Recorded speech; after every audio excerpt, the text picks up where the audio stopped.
Bom, vamos mergulhar logo de cara nisso aqui. Sejam muito bem-vindos a essa análise. Hoje a gente vai focar numa quebra de paradigma que é simplesmente fascinante, super moderna e, olha, profundamente psicológica. Vamos destrinchar um texto que tem mais de 2000 anos, mas a partir do raciocínio brilhante do pastor Cláudio Duarte. É a famosíssima história do bom samaritano, só que vista por uma lente que vira do avesso essa nossa ideia tão confortável de empatia hoje em dia. A ideia central aqui é entender como a nossa mente lida de verdade com a compaixão e descobrir o que esse relato antigo tem a nos ensinar sobre a essência nua e crua de ajudar o outro. Sabe aquele mandamento super conhecido? Amar a Deus e ao próximo como a si mesmo? Pois é, na teoria soa lindo e incrivelmente simples, não é mesmo? Mas a fonte aponta uma coisa muito curiosa. Essa regra abre quase que instantemente uma brecha psicológica gigantesca nas nossas relações. E essa brecha tem nome e sobrenome: empatia seletiva. O nosso cérebro, que é muito esperto, tenta na mesma hora achar um atalho. Ele quer cumprir a regra, claro, mas sem ter que passar por aquele desconforto genuíno de amar pessoas que são, digamos, um pouco difíceis. E isso fica muito claro quando a gente olha para o doutor da lei narrativa original. O cara era um verdadeiro especialista, um crânio na teoria. Ele sabia exatamente o que precisava ser feito. Mas o que ele faz logo em seguida? Tenta justificar o próprio comportamento perante a regra. Ou seja, o buraco é mais embaixo. O problema real nunca foi a falta de informação, mas sim aquela indisposição tremenda de colocar a teoria em prática no dia a dia. É o clássico embate entre saber o que é certo e realmente fazer o que é certo. Uma baita ilustração do abismo que existe entre entender a bondade intelectualmente e aplicá-la na vida real. E aí a gente chega no grande mistério que move toda essa explicação. Afinal de contas, quem é o tal do próximo? Porque, vamos ser sinceros, os seres humanos têm uma tendência natural e quase instintiva de querer filtrar quem merece e quem não merece a nossa compaixão. Quando o doutor da lei faz essa pergunta, não é por pura curiosidade intelectual. Existe ali um desejo oculto de dar uma enxugada no grupo de pessoas que deveriam receber amor. No fundo, é uma tentativa da mente humana de criar uma espécie de lista VIP exclusiva para a empatia. E isso nos leva direto para a seção 1, a perigosa estrada da vida. O cenário dessa antiga parábola não é só mais uma estradinha de terra poeirenta lá no Oriente Médio. Na verdade, é uma metáfora absurdamente inteligente e muito atual para a jornada da nossa existência. 24 a 26. Essa era a quilometragem física real de uma caminhada entre Jerusalém e Jericó na época. E a grande sacada dessa análise do Duarte é mapear essa curta distância geográfica diretamente para a longa e perigosa jornada da nossa vida terrena, apontando lá para a eternidade. É uma caminhada que cansa, cheia de armadilhas modernas e, com certeza, incrivelmente imprevisível para todo mundo. E enquanto a gente trilha esse caminho, passamos por 3 etapas que são praticamente inevitáveis. A primeira é o simples ato de caminhar, viver a vida. A segunda é aquele momento em que a gente tromba com os salteadores, os famosos ladrões. E a terceira é a consequência disso, ser deixado ali, machucado física ou emocionalmente no acostamento da vida. E olha que adaptação fantástica a fonte faz aqui. Esses ladrões de hoje não levam só a carteira ou o celular, eles roubam a nossa estabilidade financeira, acabam com a saúde física e mental e destroem a paz da família. São os golpes duros da vida que deixam muita gente quase morta por dentro, jogada na beira da estrada da existência. O que nos traz rapidamente para a seção 2, os ajudantes seletivos. Agora, a lente sai de quem apanhou da vida e foca em quem está passando do lado. Porque hoje, assim como na história original, existe uma verdadeira hierarquia invisível da empatia. A gente cruza o caminho de dezenas de pessoas o tempo todo, e a nossa primeira reação ao sofrimento do outro diz muito sobre nós. De um lado, você tem figuras de alto status, como o sacerdote e o levita.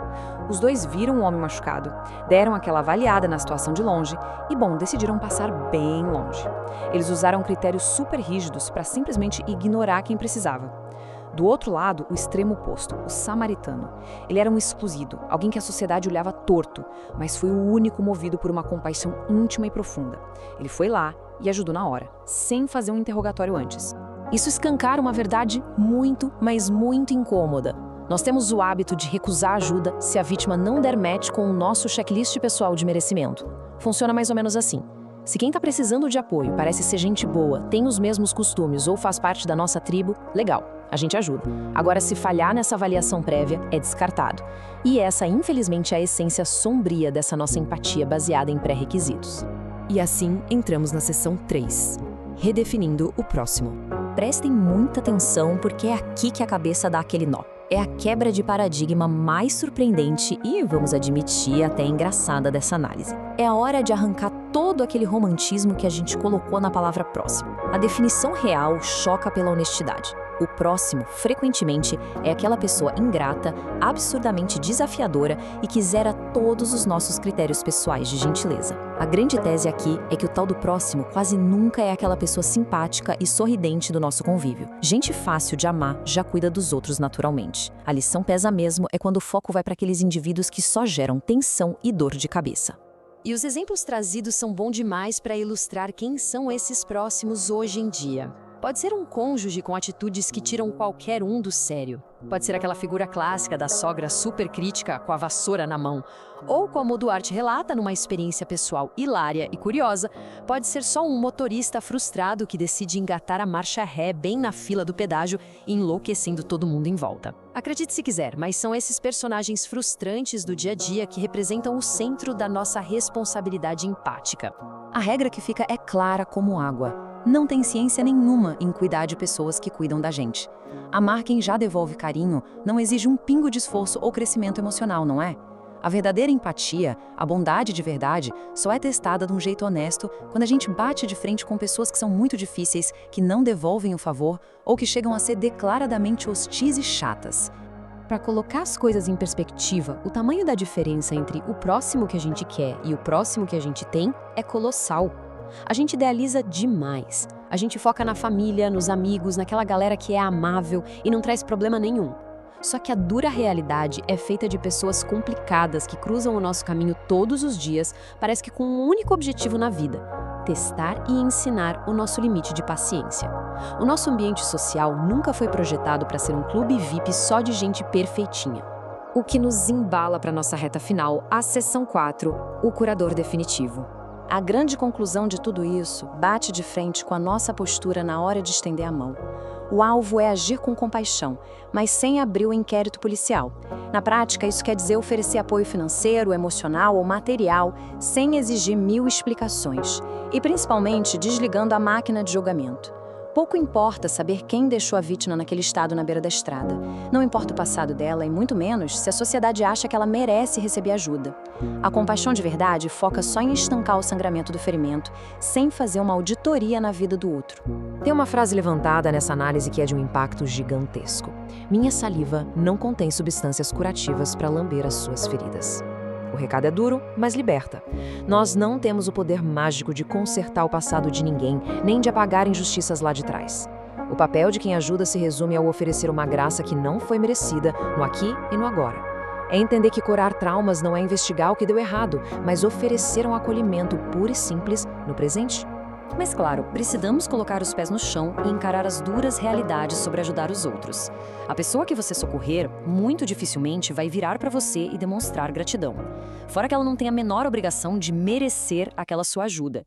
E olha só, a chance dela sair falando mal de quem acabou de ajudá-la logo em seguida é gigante. Então por que continuar? Porque ajudar é, acima de tudo, um ato de graça unilateral.